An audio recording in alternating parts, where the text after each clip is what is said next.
दोस्तों, IPB mobile banking का customer ID पता करने के लिए आपको कहीं पर भी जाने की जरूरत नहीं है। आप घर बैठे ही ऑनलाइन से कुछ ही मिनटों में आपका आईपीबी मोबाइल बैंकिंग का कस्टमर आईडी को आप पता कर सकते हैं। अगर आप किसी को पूछेंगे कि आईपीबी मोबाइल बैंकिंग का कस्टमर आईडी कैसे पता करना है, तो आपको पोस्ट ऑफिस भेज देगा कि पोस्ट ऑफिस जाके पता करना होगा। लेकिन दोस्तों, मैं आपको एक आसान तरीका दिखाऊंगा जिसके जरिए आपका आईपीबी मोबाइल बैंकिंग का कस्टमर आईडी घर बैठे ही कुछ ही मिनटों में आप निकाल सकते हैं। तो चलिए दोस्तों, बिना किसी देर के वीडियो को शुरू करते हैं।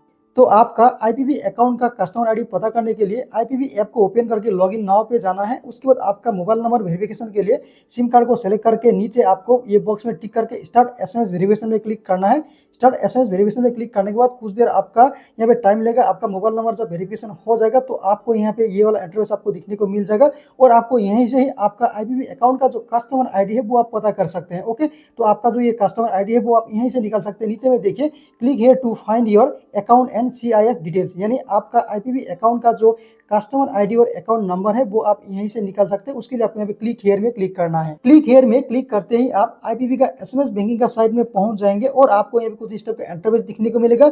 अभी आपको यहाँ से दो तरीके से आपका आईपीबी अकाउंट का कस्टमर आईडी या अकाउंट नंबर को आप पता कर सकते हैं। ओके, तो उसके लिए सबसे जो आसान तरीका है, आसान तरीके से कस्टमर आईडी पता करने के लिए आपको थोड़ा नीचे आ जाना है। यहाँ पे नीचे आने के बाद देखिए, यहाँ पे आपको यहाँ पे एक एसएमएस बैंकिंग नंबर दिया गया है और आपको ये जो नंबर है, इस नंबर को आपको सबसे पहले आपको कॉपी कर लेना है। ओके, तो ये नंबर पे कॉपी करके आपका जो आईपीबी अकाउंट में जो मोबाइल नंबर लिंक है यानी रजिस्टर्ड मोबाइल नंबर है, उस मोबाइल नंबर से आपको इस नंबर पर सबसे पहले आपको एक मैसेज भेजना होगा, कैपिटल लेटर में रजिस्टर करके भेजना होगा। उसके बाद में ये मैसेज भेजने के बाद में सेम नंबर पर आपको फिर से आपको दोबारा मैसेज भेजना होगा, गेट CIF, GET CIF आपको कैपिटल लेटर में लिखना है। उसके बाद स्पेस देना है। उसके बाद आपका डेट ऑफ बर्थ देके आपको एसएमएस सेंड कर देना। एसएमएस सेंड करने के बाद में आपका आईपीबी अकाउंट का कस्टमर आईडी और अकाउंट नंबर दोनों ही आपको तुरंत ही आपको एसएमएस के थ्रू आपको भेज दिया जाता है, आपको मिल जाएगा। ओके, तो चलिए इसको मैं आपको लाइव करके दिखाता हूं ताकि आपको कैसे एसएमएस करना है और कैसे आपका आईपीबी अकाउंट का कस्टमर आईडी को और अकाउंट नंबर को आपको पता करना है, कैसे आपको मैसेज के थ्रू आपको लेना है। ओके, तो उसके लिए सबसे पहले आपको ये एसएमएस बैंकिंग नंबर को कॉपी कर लेना है या तो इस नंबर को आपको नोट कर लेना है।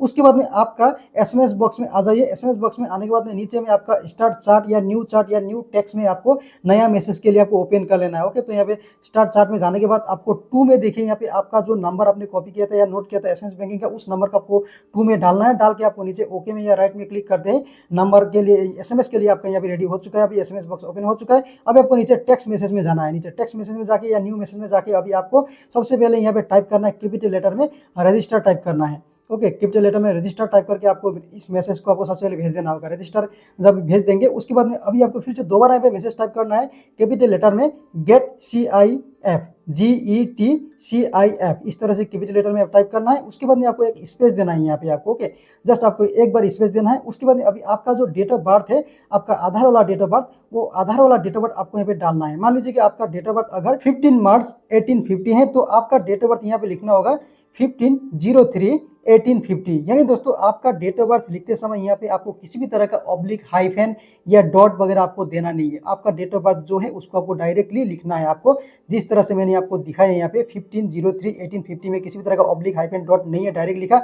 उसी प्रकार आपका जो डेट ऑफ बर्थ है उस डेट ऑफ बर्थ को आपको इस फॉर्मेट में आपको लिखना होगा। ओके, तो आपका डेट ऑफ बर्थ यहाँ पे टाइप करने के बाद में गेट CIF, उसके बाद आपका स्पेस, उसके बाद आपका डेट ऑफ बर्थ टाइप करने के बाद आपका इस एसएमएस को आपको भेज देना है, सेंड कर देना है। सेंड करने के बाद आपको कुछ देर बाद आपको इंतजार करना होगा।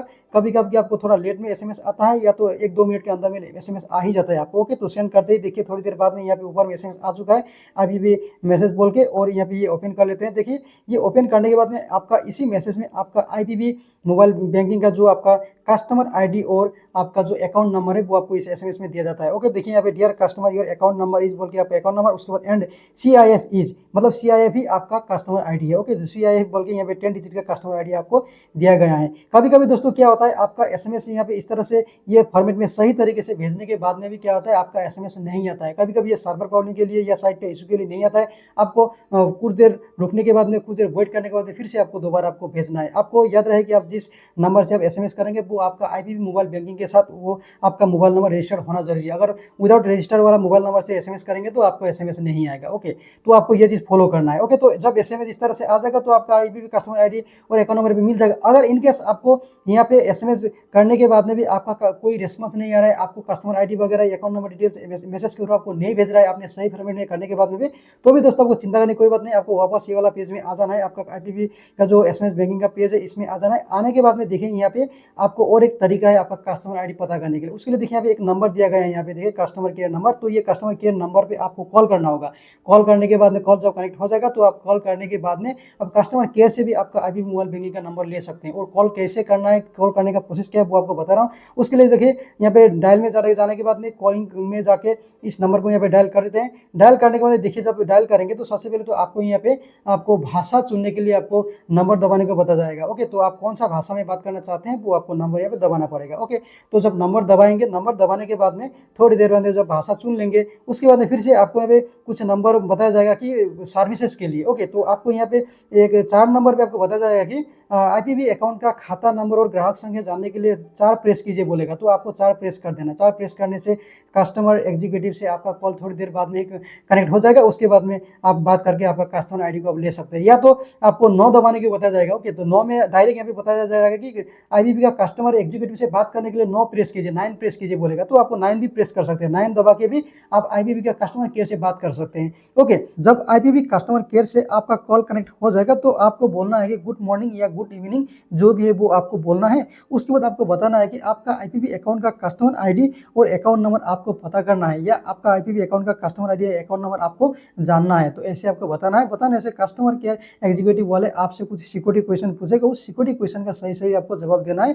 क्वेश्चन में से दोस्तों आपसे रिलेटेड होगा, आपका डेट ऑफ बर्थ या आपका नाम, फादर नेम वगैरह ऐसा कुछ हो सकता है जिसमें आपको सही जवाब देना पड़ेगा। उसके बाद में जब वेरिफिकेशन कंप्लीट हो जाएगा तो आपका कस्टमर आईडी और अकाउंट नंबर आपको बता दिया जाएगा। उसी समय आपको किसी पेन लेकर आपको एक पेपर पे आपको लिख लेना है। ओके, अगर आपको दोबारा सुनना है तो आप रिक्वेस्ट कर सकते हैं कि आपको दोबारा प्लीज रिपीट कीजिए, मुझे दोबारा लिखना है। इस तरह से बताने से आप वो लोग रिपीट कर देंगे, आपको लिख लेना है आपका कस्टमर आईडी और अकाउंट नंबर। तो इस तरह से आप कॉल करके भी पता कर सकते हैं। अगर आप कस्टमर केयर में कॉल करना नहीं चाहते हैं तो और एक प्रोसेस से और एक तरीका से भी आपका IPP अकाउंट का कस्टमर आईडी या अकाउंट नंबर को पता करना पॉसिबल हो सकता है। उसके लिए दोस्तों आपका IPP अकाउंट में अगर आपने आपका ईमेल आईडी रजिस्टर्ड किया था, लिंक किया था, तो आपका ईमेल बॉक्स पर उस ईमेल पर हर मंथ में IPP की ओर से एक स्टेटमेंट आपको भेजा जाता है ईमेल पर। ओके, तो उस स्टेटमेंट में ही आपका कस्टमर आईडी आपको रहेगा। ओके, तो उसके लिए देखिए आपका उस ईमेल वाला मेल बॉक्स को ओपन कर लेना है। ओपन करके आपको सर्च ईमेल पे जाना है। ऊपर में सर्च ईमेल पे जाके आपको IPP टाइप करना है।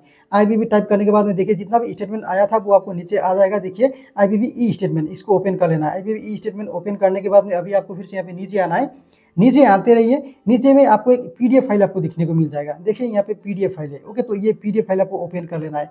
PDF फाइल जब ओपन करेंगे, ओपन करने के बाद आपको ये पासवर्ड मांगा जाएगा PDF फाइल ओपन करने के लिए। पासवर्ड में आपका नाम का फर्स्ट 4 लेटर कैपिटल लेटर में डालना है। उसके बाद में आपका डेट ऑफ बर्थ का डेट डालना है, मंथ डालना है। उसके बाद में डेट ऑफ बर्थ का ईयर डालना है। ईयर में आपका लास्ट का जो 2 डिजिट है वो डालना है। जैसे कि अगर आपका डेट ऑफ बर्थ 1990 है तो आपको 90 डालना है। इस तरह से पासवर्ड डालने के बाद में ओपन में क्लिक कीजिए। ओपन में क्लिक कर दिया, आपका ये जो फाइल था वो ओपन हो जाएगा। और यहाँ पे आपको इसको थोड़ा जूम कर देता हूँ, जूम करके आपको दिखा रहा हूँ। ओके, तो जूम करने के बाद देखिए यहाँ पे ऊपर में ही आपका अकाउंट नंबर और कस्टमर आईडी रहेगा। ओके, तो इस तरह से आपका IPP अकाउंट का कस्टमर आईडी या अकाउंट नंबर दोनों को ही आप पता कर सकते हैं। ओके।